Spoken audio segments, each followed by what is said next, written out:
Hey guys, Coach Hunter here. Today I want to talk about a technique that applies to MMA, but many combat sports also. Muay Thai, kickboxing, and glory rules if you're doing that. But it's a flying knee. So the flying knee is an awesome technique.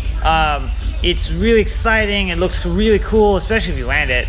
But it's I think a technique that is really explosive and fun. But you have to understand where it's used and how what the application is. Okay, so we're still going to show kind of what we're doing here in different ways, and we'll talk about it. Okay, so Kinsey's gonna hold the right mitt here, just down like so.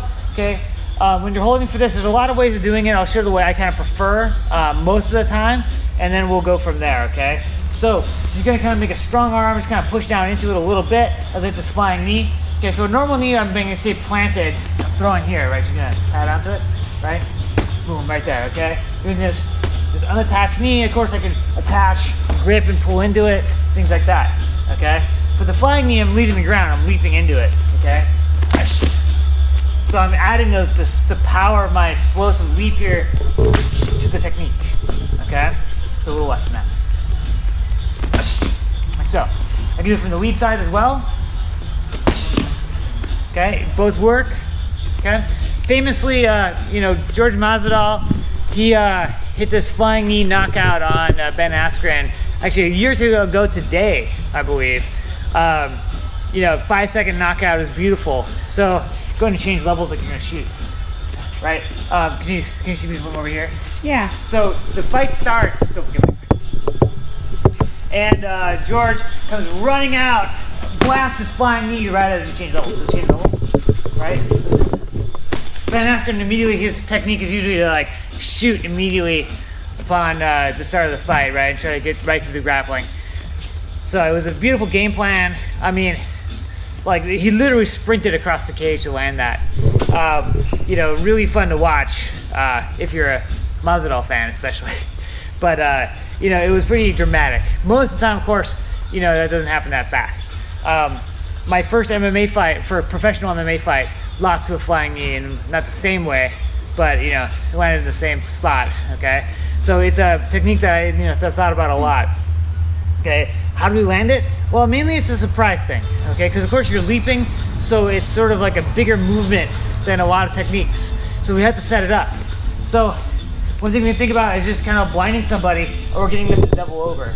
Okay, so maybe I'm going to change levels and drop. So you open your guard, so I can make it a good guard, right? So maybe I hit this across the body, Mackenzie doubles over a little bit, and then boom, blasts into the flying knee. Okay, her head comes down, she's leaning in a little bit. Maybe I'm gonna fake the takedown, it's counter. Fake the takedown, she changes levels, like she's gonna sprawl, and then boom, into the flying knee. Okay, so we're leaping into it. So is that a John Mark? No, it's just a different thing. Okay, I thought that's what he did to you. No, not exactly. So he hit me in the body, but when hitting this, okay, so remember, like, look at I'll show it from a couple angles so I can have you back up. So when I hit this, I'm gonna be obviously sinking into my base so I can leap. Okay, if I'm straight stiff legged, I have no jump. Okay, so I'm gonna sit into my base. I'm gonna come through and lead with this knee. This leg is gonna curl behind me. Okay, to the side. It's really important I get in that split position, okay? It's gonna allow my hips to drive through. It's also going to mean that this leg isn't in my way, if that makes sense. If I go here with this leg, it's gonna be a lot weaker. This leg just kind of here, okay? We want to come through and split, okay? So you can practice that just by hitting these jumping, kind of like almost a CrossFit exercise. Coming through, okay? Right, so that's like our basic technique. From the lead side, you can do it as well, but the rear side is a little easier. Okay, so guys, play with that. Think about it. Start watching for these flying knees. You'll see them all over the place. You can do it from the clinch. Okay, basically just using an explosive jump to add power to our knee. So guys, as always, if you like this video, like it. If you want to see more of our content, subscribe to our channel, and stay safe, stay healthy, and I'll see you on the mats.